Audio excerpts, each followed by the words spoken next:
हाँ जी, तो आज बात करेंगे अपन राजस्थान की सीमाओं की। किसकी बात करेंगे? राजस्थान की सीमाएं, यानी कि 41 जिलों का राजस्थान है। पता है कि नहीं आपको? पहले 33 जिलों का था, फिर 33 के बाद में 50 का हुआ और 50 के बाद में 41 का हो गया। मतलब ये भी बड़ा समस्या ही है, दुविधा ही है राजस्थान के विद्यार्थियों के लिए। तो एक प्रकार से मन मर्जी के अनुसार जो है जिले बनाते रहते हैं। अब पता लगे फिर कोई आए और फिर कहेंगे नहीं हम तो इतने जिले रखेंगे भाई, है ना। लेकिन अब क्या ही करें। तो आज अपन टॉपिक पढ़ेंगे राजस्थान की सीमाएं। हाँ, क्या पढ़ेंगे? राजस्थान की सीमाएं। तो राजस्थान की सीमाएं पढ़ें उससे पहले राजस्थान का मैप एक बार आप देख लीजिए ढंग से। आप सबके पास है राजस्थान का मैप? नहीं है तो होना चाहिए, है ना। तो मार्केट से कम 3-4 मैप खरीदो आप, और फिर ये राजस्थान का मैप याद करो। कम से कम ये पता होना चाहिए कि कौन सा जिला कहां पर है, ठीक है ना। केवल सलूम्बर जिला याद रखने से काम नहीं चलेगा कि नहीं सर हमें पता है सलूम्बर कहाँ है। सलूम्बर वही है जहां हम हैं, नहीं, और हम कहाँ हैं? जहां कम है। भाई जैसे कई बार जिम्मेदारी दी जाती है ना लोगों को, भाई मेरी ये जिम्मेदारी, आपकी जिम्मेदारी, फिर लास्ट में कहा जाता है सर हमारी कहाँ जिम्मेदारी, कि तुम्हारी वहां जहां कम वहां तुम, है ना। तो वो वाली बात है। तो 41 जिले हैं। आइए देखते हैं 41 जिलों को कौन क्या कहां पर है, एक बार नजर डालते हैं इसके ऊपर। सबको पता है सबसे ऊपर क्या भाई? श्री गंगानगर। गंगानगर है ये। तो गंगानगर के पास में इधर आ गया आपका हनुमानगढ़। यानी ये तो वैसे याद रख लीजिए जैसे पहले अपन याद रख रहे थे कि भैया अपन घूमने गए थे। कहानी नंबर 1, कहानी नंबर 1, घूमने जाना। और घूमने कहां गए थे भाई? गंगा जी। कहां गए थे घूमने? गंगा जी। गंगा जी के पास मंदिर किसका था? हनुमान जी का। हनुमान जी का मंदिर था। हनुमान जी के भोग किसका लगाते हैं भाई? चूरमे का भोग लगाते हैं। और जब भी चूरमे का भोग लगाएंगे क्या बजाएंगे? झुनझुना बजाएंगे। अब जो भोग है, जो प्रसाद है चूरमा, वो किस में लेकर जाएंगे भाई? किस में लेकर जाएंगे? कटोरे में। अब बोले सर कटोरे से सिक्कर कहां गया? और कटोरे जैसी आकृति, कटोरे जैसी आकृति किसकी है? सिक्कर की, ठीक है ना। तो ये ध्यान में आया आपके? यानी कि वापस ध्यान देना कि घूमने कहां गए थे अपन? हनुमान जी नहीं, गंगानगर, यानी गंगा जी। वहां मंदिर किसका था? हनुमान जी का, ठीक है। और भोग किसका लगाया अपन ने? क्या बजाकर? ठीक है। और वो चूरमा किस में लेके गए अपन? कटोरे में। अब देखो आगे, अब जयपुर नहीं आएगा। यहां पर ये जो जिला है छोटा सा आपको दिख रहा है, ये कोटपुतली बैरोड। अब यहां पर जो है आपने जो चूरमा हनुमान जी खिलाया, चूरमा खिलाया हनुमान जी का, तो हनुमान जी के जब चूरमा खिलाया आपने तो आप कोट पहनकर गए थे। क्या पहनकर गए थे? कोट। अब हनुमान जी को कोट पसंद नहीं आया कि भैया राजस्थानी वेशभूषा में आते, आप धोती कुर्ता पहन के आते तो ठीक था, है ना। तो हनुमान जी क्या हो गए भाई? नाराज। तो हनुमान जी ने कहा अब तेरी खैर नहीं, अब तेरी खैर नहीं, खैर नहीं से खैरतल। तो आप डरे कि हनुमान जी महाराज ऐसा मत करो, मैं अब आपको इसकी जगह चूरमे की जगह क्या खिला देता हूं? अलवर पाक खिलाता हूं। क्या खिलाता हूं? अलवर पाक। अलवर पाक, अलवर पाक जानते हो ना? हाँ, मिठाई होती है, नहीं जानते तो कोई बात नहीं, जब सेलेक्ट हो जाओ तब ले आना खरीद के। अभी तो कहीं लाओगे, अभी तो रहने दो, तो लील भाई खाओ अभी तो, ठीक है ना। तो अलवर पाक। तो हनुमान जी ने कहा कि तू चूरमा खिलाने वाला व्यक्ति, वो भी कोर्ट में, जब ते मैं तेरे को धमका रहा हूं अब तेरी खैर नहीं, तब तू जाके बोल रहा है कि मैं तेरे को क्या खिलाऊंगा हनुमान जी? अलवर पाक। कि तू डीग मत मार। क्या मत मार? डीग। डीग मतलब फेंक मत। कुछ फेंको होते हैं लोग बाग, तो फेंकने वाली बात हो गई। तो देखिए एक बार इधर आइएगा, कौन से जिले अपन ने याद किए? सबसे पहले कौन सा आया?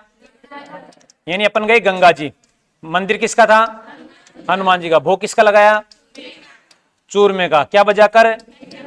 झुंझुना बजाकर। चूरमा किस में लेके गए थे? कटोरे मतलब सिक्कर, ठीक है। फिर आप चूरमे का भोग लगाए, क्या कपड़े क्या पहने थे आपने? कोट पहना था। तो हनुमान जी नाराज हो गए, क्या कहा? अब तेरी खैर नहीं। तो आपने क्या कहा? हनुमान जी महाराज क्या खिलाएंगे आपको? अलवर पाक खिलाएंगे। तो हनुमान जी ने क्या कहा? डीग मत मार। तो ये सारे जिले आपके इधर वाले हो गए कंटिन्यूअसली, ठीक है ना। यानी कि गंगा से गंगानगर, हनुमान से हनु से हनुमानगढ़, चूरू से चूरू, झुंझुनू, कटोरे से सिक्कर, कोट से कोटपुतली बैरोड, खेर से खेरतल तिजारा, अलवर और डीग। कुल मिला के जिले आपको याद होने चाहिए इस प्रकार से, है ना, क्योंकि जिले याद होंगे तो दूसरा के काम होगा। आइए, अब यहां तक तो आपने घूम लिए, ठीक है ना, घूम घाम के अब थक लिए। फिर आपने कहा कि चलो ठीक है, अब अपन कहीं रेगिस्तान में धोरे देखने चलते हैं, और वहां से आपने NH-52 पकड़ा। NH-52 आजकल इसका नाम 11 हो गया है। तो NH-52 पकड़ के और कहां पर आ गए? बीकानेर। अगले दिन की घूमने की बारी आई। अब अगले दिन, नेक्स्ट डे, नहीं वो कई बार अपन रील देखते हैं ना, फ्यू मोमेंट लेटर, है ना, कुछ देर बाद फिर कुछ अलग दिखाई देता है, ऐसा यहां पर भी है ये, है ना। तो बीकानेर आए भाई आप। तो बीकानेर में आपने कहा कि भाई यहां थोड़े रेत के टीले कम हैं, चलो कुछ फल खा लेते हैं रास्ते में। तो क्या आ गए भाई? फलोदी। इन बीकानेर से कुछ फल खाए, फिर आप सम आ गए जैसलमेर घूमने के लिए। और जैसे सम पूछे, भयंकर क्या आ गई? बाढ़। भयंकर क्या आ गई? बाढ़। उस बाढ़ के अंदर जो है लोग बह गए, मतलब जो घूमने गए तो बह गए, मैं बचा सिर्फ, लोग बह गए। तो उनको बचाने के लिए क्या फेंका? जाल। अब जाल में शिव जी आए उलझ के। कौन आए? शिव जी। शिव जी से याद रखना, सिरोही। शिव जी आए, शिव जी से पूछा कि जो बच्चे बह गए वो कहां हैं? कि सारे के सारे झील के किनारे हैं। झील से मतलब उदयपुर। कहां पर है? झील के किनारे। जब झील के किनारे जाकर देखा तो बच्चे सारे कहां बैठे थे? डूंगर पे बैठे थे। कहां बैठे थे? डूंगर पे। तो वापस ध्यान देना, यानी अपन घूमने गए थे कहां पर? बीकानेर। बीकानेर में रेत के टीले कम मिले तो अपन क्या खाए? फल। क्या खाए? फल। और फल खाने के बाद चले गए सम। कहां चले गए? सम।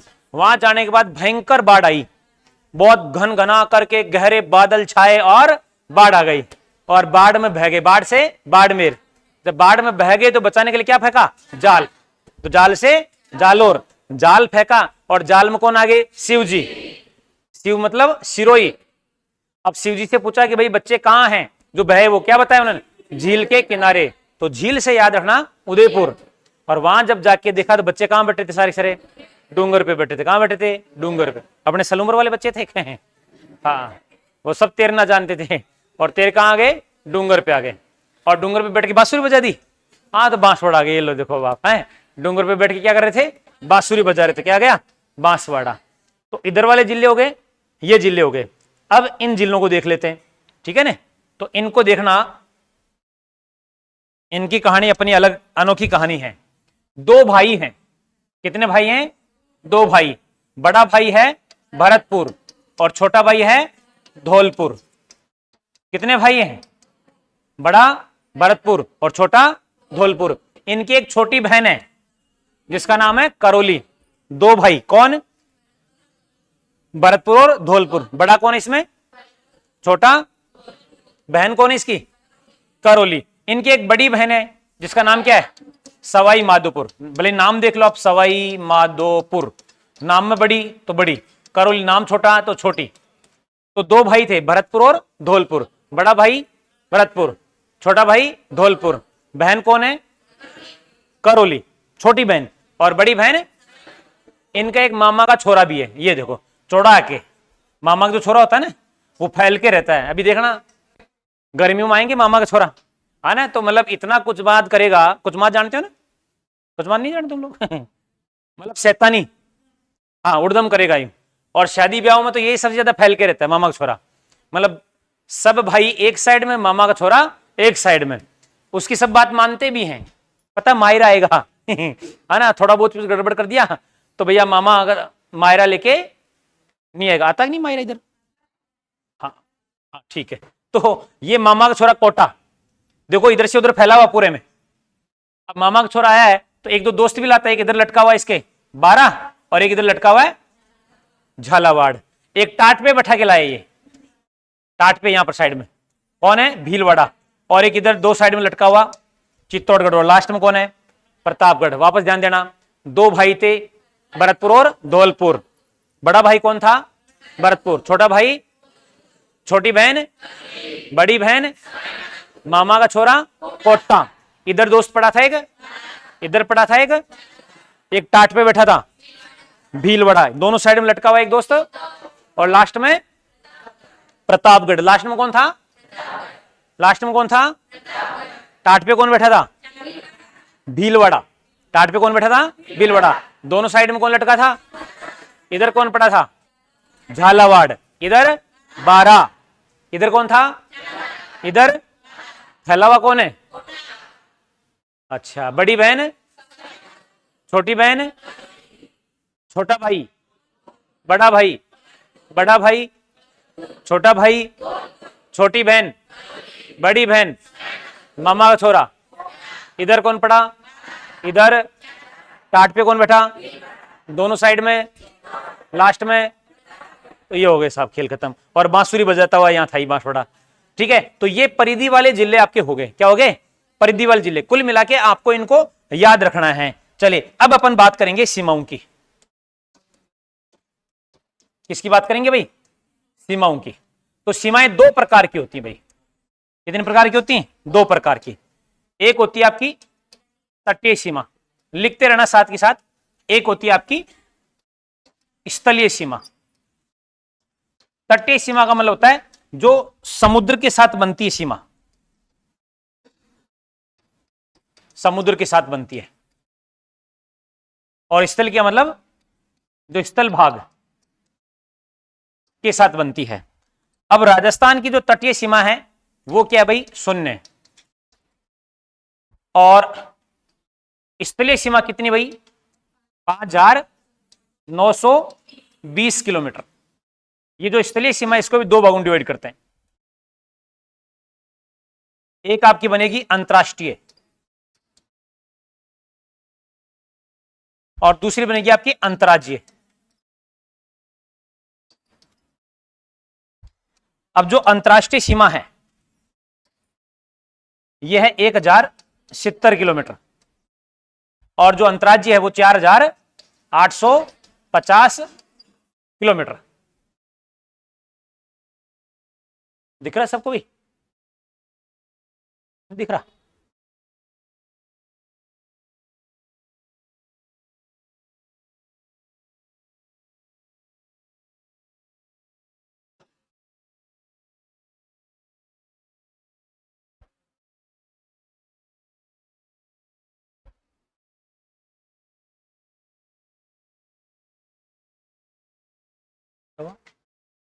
नहीं, गड़बड़ है।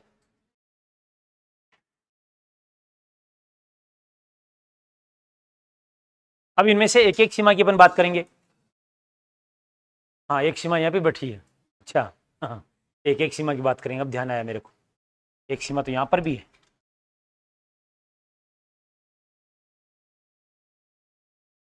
छाप दिया भाई सबने?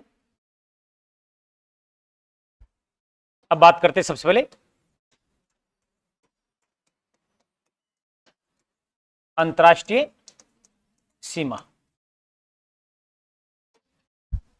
अंतरराष्ट्रीय सीमा जो है आपके 1070 किलोमीटर।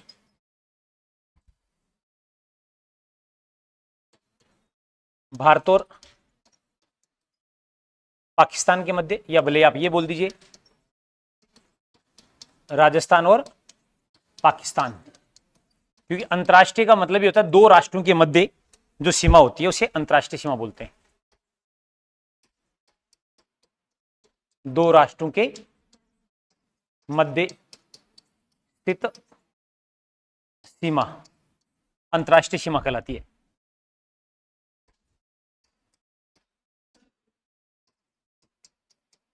इसका निर्धारण 17 अगस्त 1947 को हुआ। ये जो डाटा है ये आपके एनसीईआरटी का डाटा है। बाकी बहुत जगह आपको 14 भी मिल जाता है, 14 से 17 भी कुछ जगह दे रखा है। ठीक है ना, तो बड़ा कंफ्यूजन है, लेकिन ये आज तक कभी भी एग्जैक्टली पूछा नहीं गया है। मैं आपको पहले से बोल के चल देता हूं, मैंने भी अलग अलग लिखा रखा है। कई बार मैंने 14 भी लिखा है, कई बार 14-17 भी लिखा है। ठीक है ना, तो इसका जो निर्धारण है वो आपके 17 अगस्त 1947 को किया गया। अब एक और बात आती है कि भाई इसका जो निर्धारण है वो किस आयोग द्वारा किया गया था? निर्धारण करने वाला आयोग कौन सा था? तो निर्धारण करने वाला जो आयोग था उसका नाम था सीमा आयोग। कौन सा आयोग था? सीमा आयोग। और इस सीमा आयोग के अध्यक्ष कौन थे भाई? Sir Cyril Radcliffe. ये इसके अध्यक्ष थे। किसके? सीमा आयोग के। क्योंकि कई बार आपको यहां यही पूछा जाएगा कि राजस्थान भारत वो पाकिस्तान के मध्य सीमा का निर्धारण किस आयोग द्वारा किया गया, और वहां ऑप्शन आपके पास में आ जाएगा अलग अलग, माउंटबेटन आयोग, सीमा आयोग। तो अपने जुबान पे हमेशा ही क्या चढ़ा रहता है? माउंटबेटन आयोग ज्यादा चढ़ा रहता है ना। वो पता नहीं होता उसने किया क्या, लेकिन वो नाम अपने माथे में थोड़ा ज्यादा कौनता है, तो अपना आंसर वो दे देते हैं। तो इसलिए थोड़ी ध्यान रखनी बात है। कभी सीमा आयोग था अंतरराष्ट्रीय सीमा का निर्धारण करने वाला। तो देखो, भारत पाकिस्तान के मध्य या राजस्थान पाकिस्तान के मध्य बात एक ही है, दो राष्ट्रों के मध्य जो सीमा होती है उसको अंतरराष्ट्रीय सीमा बोलते हैं। इसका निर्धारण 17 अगस्त 1947 को हुआ, और निर्धारण करने वाला जो आयोग था उसका नाम था, क्या नाम था? सीमा आयोग। और इस सीमा आयोग के अध्यक्ष कौन थे भाई? हाँ, अब इसका निर्धारण कैसे हुआ? तो देखो, तत्कालीन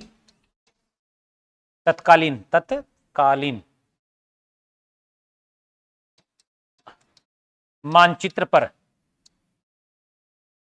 तत्कालीन मानचित्र पर कलम की सहायता से सीमा का निर्धारण किया। समझ रहे बात आप?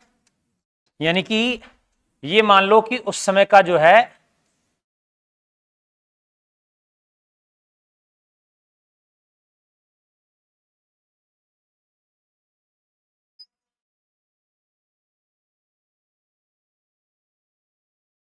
इस प्रकार से भारत रहा होगा, ठीक है। तो उन्होंने क्या कर दिया कि एक लाइन तो यूं ड्रा कर दी और एक लाइन यहां यूं ड्रॉ कर दी, ठीक है।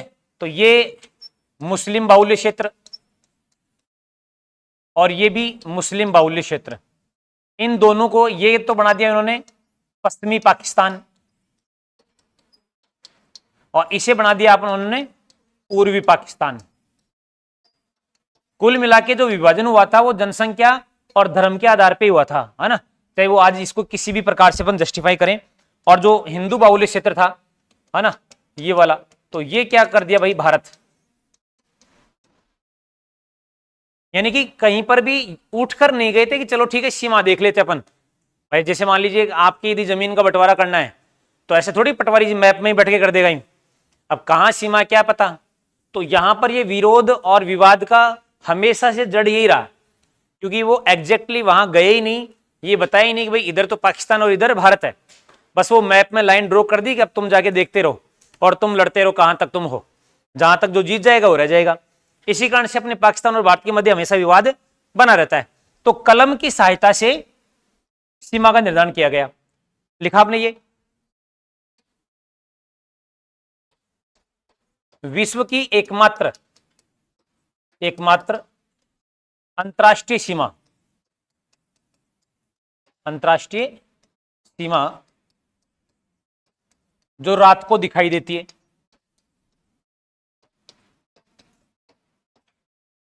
रात को दिखाई देती है, उसका कारण क्या भाई? हाँ, क्योंकि यहां हाई मास्ट लाइटें लगाई गई हैं, क्योंकि पास में ही कौन है? हाँ, गधड़े रहते हैं, वो कभी भी इधर उधर घुस जाए, फालतू तो थोड़ा तनाव की स्थिति बन जाए, तो इसलिए ध्यान रख सकें, इसके लिए ये किया गया भाई।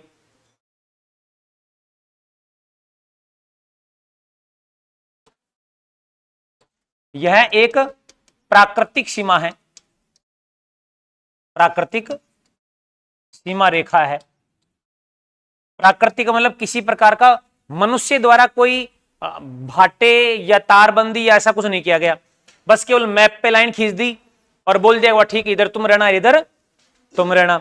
भाई कृत्रिम तो कब होती? जब अपन कोई दीवार चुनते, वो अलग बात है। अभी तो अपन वहां बहुत ही कंटीली बार लगा दिए गए हैं, कंटीली जो है तार लगा के बहुत हाई मास्क लाइटें लगाई गई हैं, लेकिन उस समय जो है पूर्णतः क्या थी? प्राकृतिक, है ना। यानी किसी भी प्रकार से कोई कृत्रिम यहाँ पर बनावट या कोई भाटे या कोई पत्थर नहीं गाड़े, है ना। जैसे आजकल तो अपन 100 बाई 100 स्क्वायर फीट का यदि प्लॉट भी लेते हैं तो सबसे पहले क्या करते हैं? पत्थर गड्डी करते हैं, भाटा गाड़ते हैं। नहीं तो पहले बता दे भाई मेरा कौन सा प्लॉट है, बाद में पड़ोसी आके लठ मारेगा नहीं ये तो मेरा है, और तू कहेगा मेरा है, लास्ट में पता लगे कोई तीसरे का ही है। ऐसा भी होता है ना। तो पहले ही जो है मौका मुआयना देख लियो कि भाई तुम्हारा कहाँ कहाँ क्या है, किधर से रोड जाएगा, रोड की तरफ आपको गेट रखना कि नहीं रखना, खिड़कियां रखनी कि नहीं रखनी, तो पहले से फाइनल कर लो, वरना भारी समस्या आ जाती है। लेकिन यहां नहीं किया गया, इसीलिए समस्या आई है। यानी क्या, एक प्राकृतिक सीमा है। ठीक है, और तो क्या बोलेंगे इसको अपन, अंतर्राष्ट्रीय सीमा रेखा की प्राकृतिक सीमा रेखा हो गई। अब चूंकि मैप पे पेंसिल से लिखा गया था इसलिए इसको कागज पेंसिल या पेन पेंसिल, कागज पेंसिल सीमा रेखा कहते हैं, कहते हैं। अब बात करते हैं आगे। राजस्थान के वर्तमान में 5 जिले सीमा बनाते हैं। वर्तमान लिखना जरूरी है आजकल, पहले वर्तमान नहीं लिखते थे, डायरेक्ट लिखते थे कि राजस्थान के 4 जिला सीमा बनाते हैं, है ना। लेकिन आजकल में इन पिछले 2 सालों में बहुत कुछ गड़बड़ रहा है, तो इसलिए वर्तमान लिखना जरूरी है। क्या पता फिर भजन लाल जी का मूड बदल जाए और बोले कि चलो फिर से 50 जिला कर दिया जाए यूं। हाँ, तो 5 जिले। अब वो 5 जिले देखो कौन कौन से हैं। आपका श्री गंगानगर, फिर आ जाएगा आपका बीकानेर, फिर आ जाएगा फलोदी पे बाद में कहां घूमने गए थे अपन, सम जैसलमेर, फिर क्या आ गई थी बाढ़, तो ये बाड़मेर। तो ये 5 जिले जो हैं आपकी अंतर्राष्ट्रीय सीमा का निर्धारण करते हैं भाई। कितने जिले? 5 जिले अंतर्राष्ट्रीय सीमा का निर्धारण करते हैं।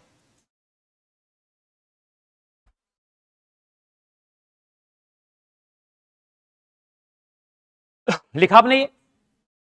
तो विश्व की एकमात्र अंतर्राष्ट्रीय सीमा जो रात को दिखाई देती है, ये एक प्राकृतिक सीमा है, कागज पेंसिल सीमा रेखा कहते हैं। राजस्थान के वर्तमान में 5 जिले सीमा बनाते हैं, है ना। छाप दिया भाई सबने?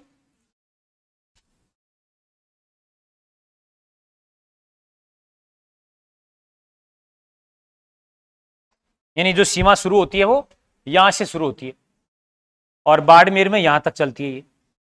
तो गंगानगर के हिंदूमल कोट से शुरू होकर बीकानेर, बीकानेर से फलोदी, फलोदी से ये जैसलमेर, जैसलमेर से ये बाकासर, बाड़मेर।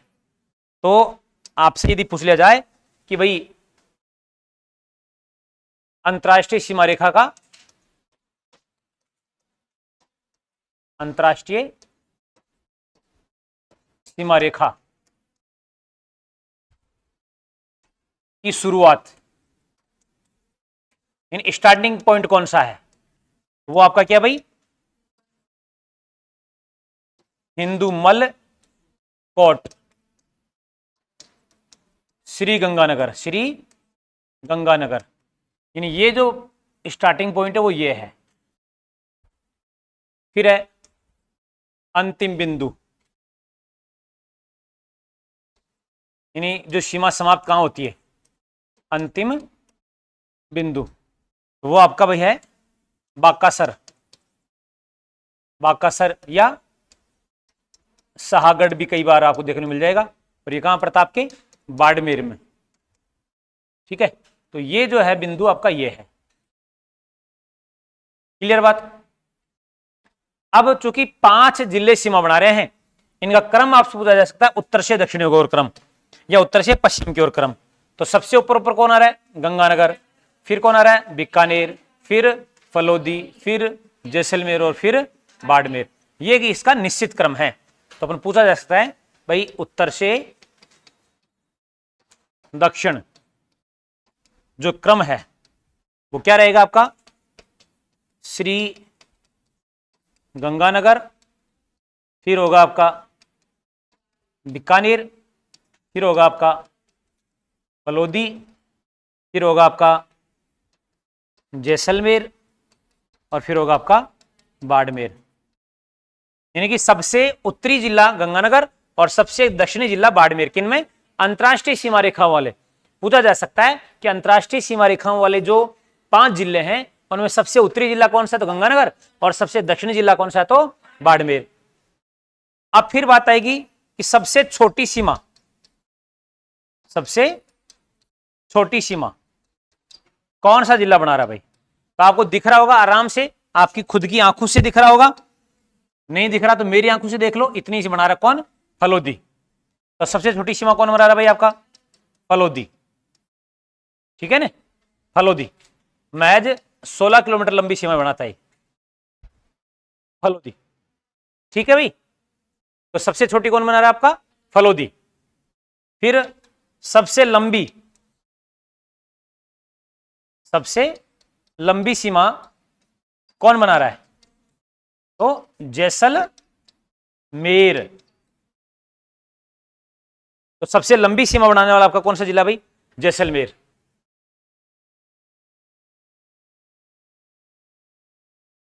किसी को कोई कंफ्यूजन हो, मन में कोई भ्रम हो, ये जैसलमेर 464 किलोमीटर।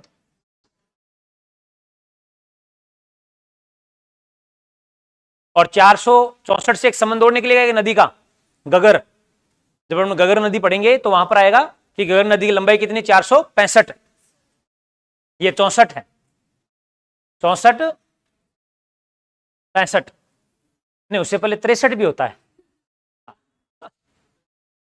अरे हाँ, वेरी गुड, होशियार तो हो तुम लोग सब, तो लगते ही नहीं हो तुम लोग यूं, बाकी हो।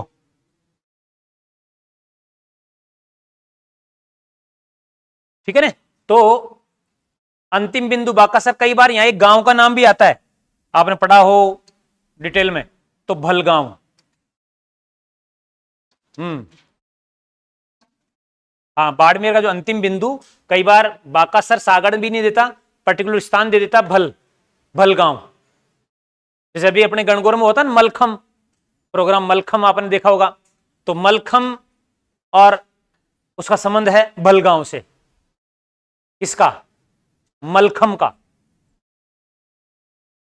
वादो पता नहीं मलखम क्या है, कोई बात नहीं, नहीं पता अपने इतने ध्यान रखो, भलगांव याद रखना, है ना, जरूरी नहीं है ये सारी बातें अपने को पता हुई।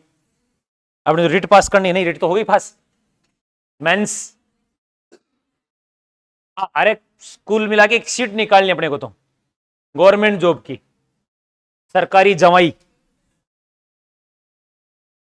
मतलब लड़के तो सरकारी जवाई बनते हैं, लड़के क्या बनती होंगी,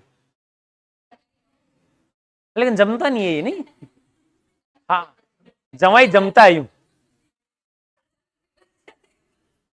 हाँ लड़कियां मतलब सरकारी बहू जमानी।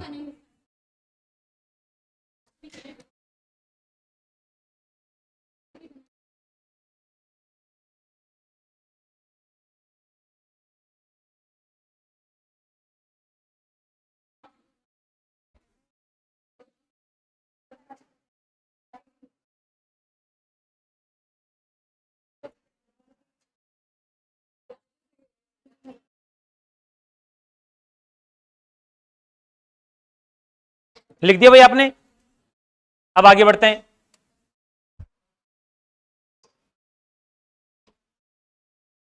अब देखो, अपन ये देख लिया कि भाई सबसे लंबी सीमा जैसलमेर बना रहा है, सबसे छोटी सीमा फलोदी बना रहा है।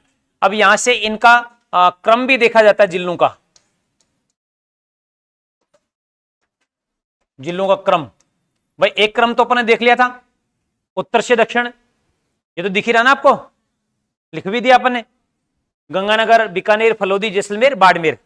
अब एक क्रम आपसे पूछा जा सकता है कि भाई जिलों का कौन सा क्रम, अपन लिख देते हैं, अवरोही लिख देते हैं, अवरोही क्रम लिख देते हैं। अवरोही में इसका मतलब सबसे बड़ा पहले आएगा, जो सबसे लंबी सीमा बना रहा है, तो सबसे लंबी सीमा कौन बना रहा है भाई आपका, जैसलमेर बना रहा है। कौन बना रहा है, जैसलमेर, ठीक है। और सबसे छोटी कौन बना रहा है भाई आपका, फलोदी।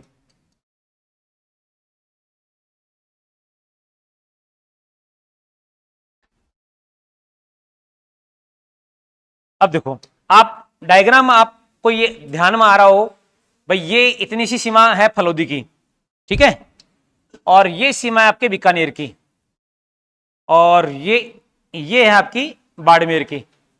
गंगानगर लंबी दिख रही है, इन दोनों में आपको छोटी कौन सी दिख रही है, बीकानेर की। तो फलोदी के बाद दूसरी छोटी सीमा किसकी आ जाएगी, आपके बीकानेर की। और बीकानेर के बाद कौन आ जाएगा आपका, बाड़मेर आ जाएगा। अपनी सीढ़ी नहीं बची, इतनी सी बना दो। और बाड़मेर के बाद कौन आ जाएगा आपका? श्री गंगानगर। तो ये जो क्रम है आपका, ये तो बन गया आपका आरोही क्रम, और इधर से इधर आओगे तो बन जाएगा आपका अवरोही क्रम। ये क्रम आपको पूछ लिया जाता है कई बार, आरोही और अवरोही।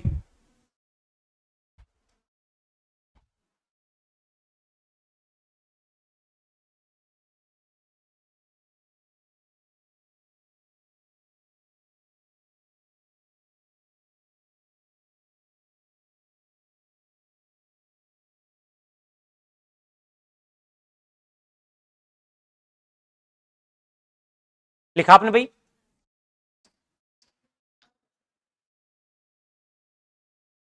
भाई पहले पुराने वाले आपको आंकड़े याद होंगे, तो गंगानगर जो सीमा बनाता था वो बनाता था 210 किलोमीटर, बीकानेर बनाता था 168 किलोमीटर, जैसलमेर बनाता था 464 किलोमीटर, और बाड़मेर बनाता था 228 किलोमीटर। अब जो फलोदी है, इस फलोदी में कुछ सीमा जो है भाई, जोधपुर तो जुड़ता ही नहीं था, कुछ तो बीकानेर की सीमा इसमें ऐड हुई है और कुछ जैसलमेर की ऐड हुई है, ठीक है ना। लेकिन अभी इनकी एग्जैक्ट अब क्या लंबाई है, वो अभी तक एग्जैक्ट लंबाई अपने पास आई नहीं है यूं। तो अपने को ये ध्यान रखना कि ये अच्छा, इसमें करेक्शन करना पड़ेगा एक बार। रुको रुको रुको रुको रुको, हाँ, बाड़मेर ऊपर आएगा क्योंकि इनमें कोई बदलाव नहीं हुआ है। गंगानगर में पहले बदलाव हुआ था, 50 था तब, अब नहीं हुआ। तो यहां तो आ जाएगा आपका बाड़मेर, करेक्ट करो इसको, और यहां जाएगा आपका श्री गंगानगर।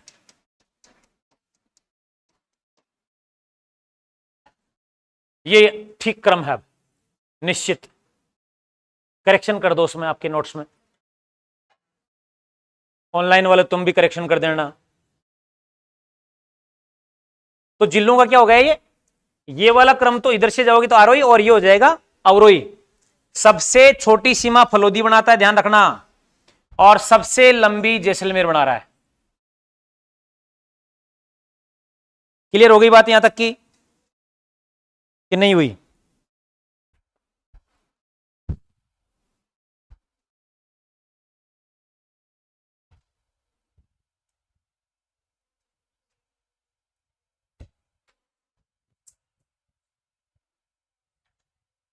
लिख दिया आपने? अब एक और क्वेश्चन बनता है यहां मुख्यालय का, कि कौन नजदीक और कौन दूर है। देखो, सबसे नजदीक जिला मुख्यालय बनता है आपका गंगानगर का, सबसे नजदीक, और सबसे दूरस्थ बनता आपका बीकानेर का। अभी भी वही है, पहले भी यही था, हाँ बीच में चेंज हो गया था जब अनूपगढ़ आ गया था ना, तब इसमें अनूपगढ़ सबसे नजदीक आ गया था, 50 जब जिले थे तब। लेकिन अब 50 तो रहे ही नहीं, कितने रहे अब? 41। तो 2 बिंदु और लिखो अपने,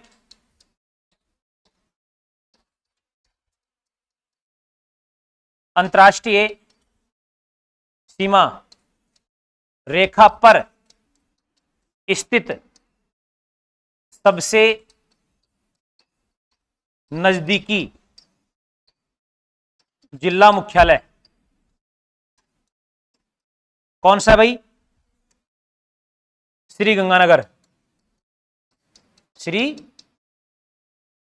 गंगानगर।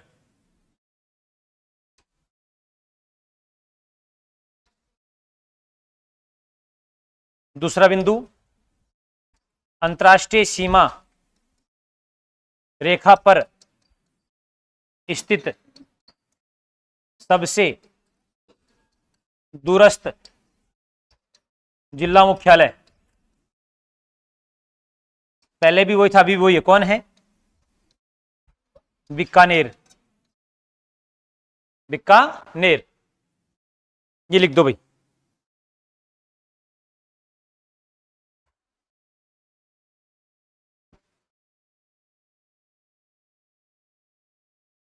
और दूरस्थ मान लो बीकानेर ऑप्शन में नहीं आएगा, तो बीकानेर के बाद में कौन आ जाएगा आपका? फलोदी, नंबर 2 पर।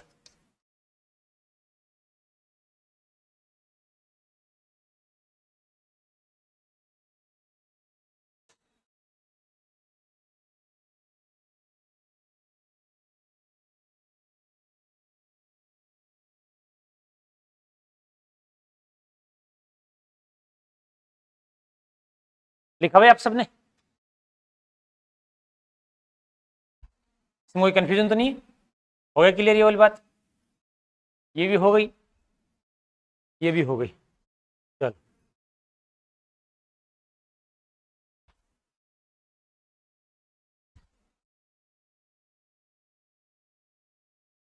छाप दिया आपने कि नहीं छापा? आगे बात करते हैं। पाकिस्तान के दो प्रांत राजस्थान के साथ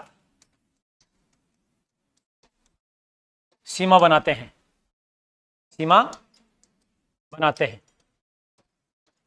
कितने प्रांत भाई? दो प्रांत। एक आपका पंजाब और दूसरा आपका सिंध प्रांत।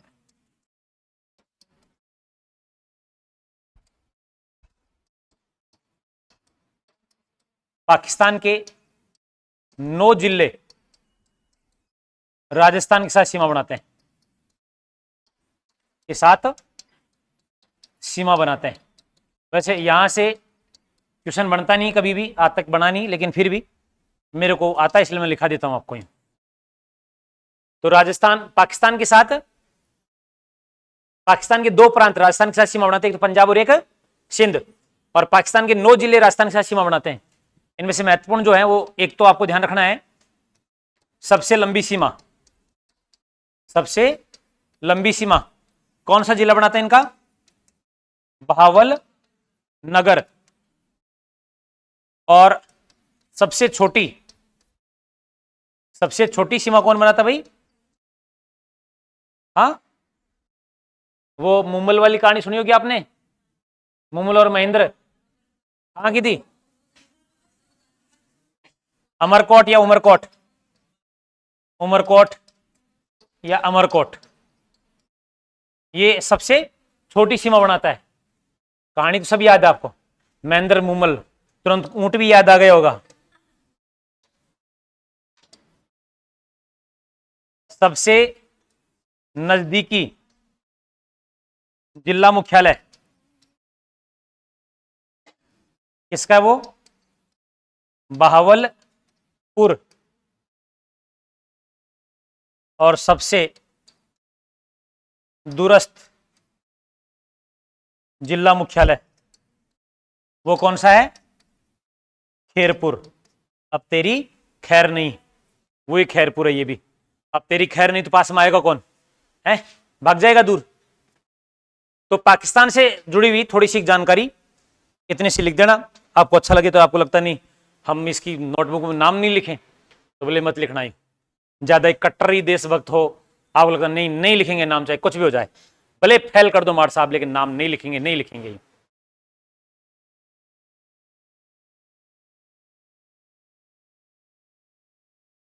है?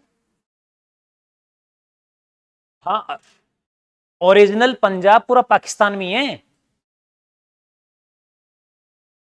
इनके जो पंजाबियों के जो मुख्य स्थल है इनका पूजने, वहां उसका जगह का नाम भूल गया मैं, लखीमपुर खीरी कुछ ऐसा जगह है, तो वो वहां पे पंजाबी वहां जाते हैं पाकिस्तान में मत्था टेकने के लिए। अधिकांश पंजाब जो है वो पाकिस्तान में ही है। जो एक्चुअली जब बंटवारा हुआ तो जो मुख्य उपजाऊ जो क्षेत्र था पूरा पूरा वो पाकिस्तान में चला गया था। क्यों? नदियां बहकर सारी यहीं जाती हैं, इधर यहां जा रही हैं और उधर बांग्लादेश में जा रही है। और जहां नदियां बहती है वही क्षेत्र क्या होता है? उपजाऊ होता है। अपने पास तो मिला क्या अपने को? एक और रेगिस्तान मिला, उत्तर में हिमालय मिला, मध्य में जो है आपको ये अरावली मिली, और नीचे पठार मिला। कुछ भी नहीं है। फिर भी भारत अपने आप में, भारत के लोगों ने जो है अपनी क्या बोलते हैं उसको, पुरुषार्थ के कारण से देश को बड़ा बनाया, और उन्होंने अपने कुकर्मों के कारण से बर्बाद किया। तो एक ही बाप के दो बेटे, एक आगे बढ़ जाता है मुकेश अंबानी, और एक दूसरा अनिल अंबानी बन के बर्बाद हो जाता है।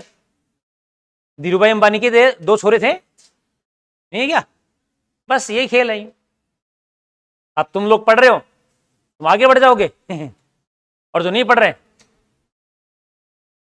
हाँ खैर नहीं हो, लेकिन बता रहा हूं, वो होंगे तो फिर अपने ही माथे आएंगे वो भी लिख दिया भाई आपने?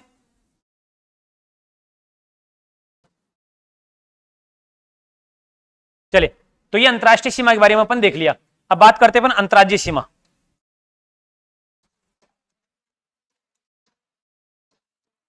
अंतर्राज्यीय सीमा, अंतर्राज्यीय सीमा किसे बोलते हैं? जो दो राज्यों के मध्य हो, दो राज्यों के मध्य स्थित सीमा,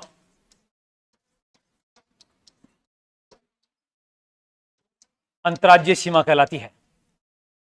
अब अपने यहां अंतर्राज्यीय जो सीमा, इसकी लंबाई कितनी है भाई?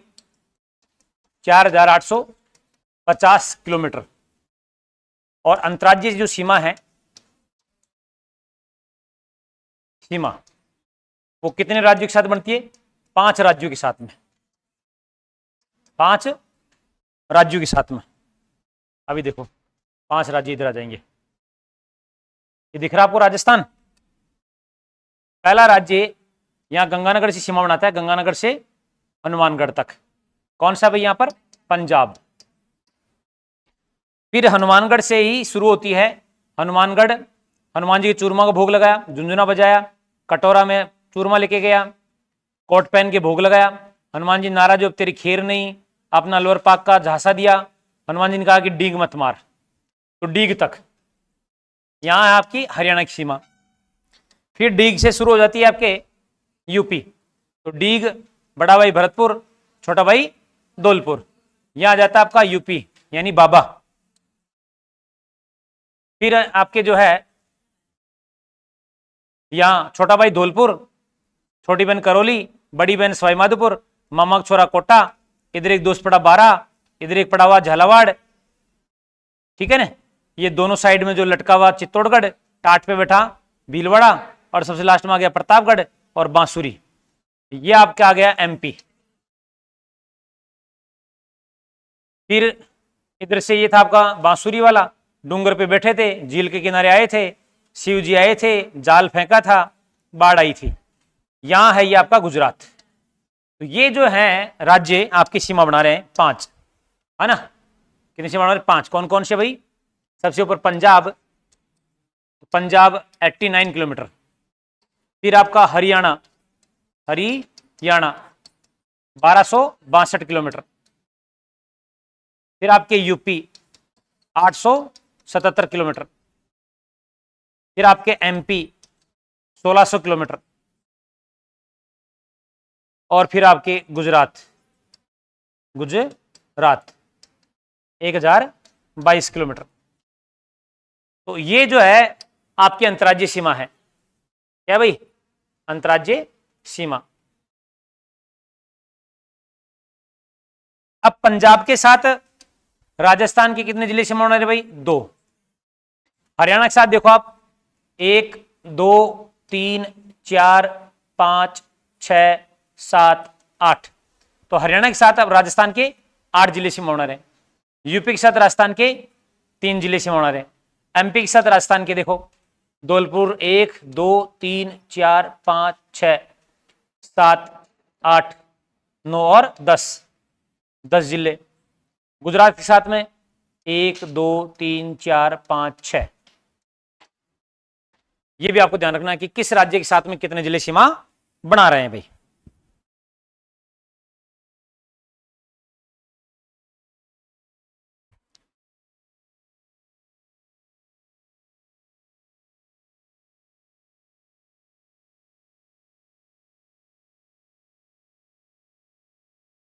छाप दिया?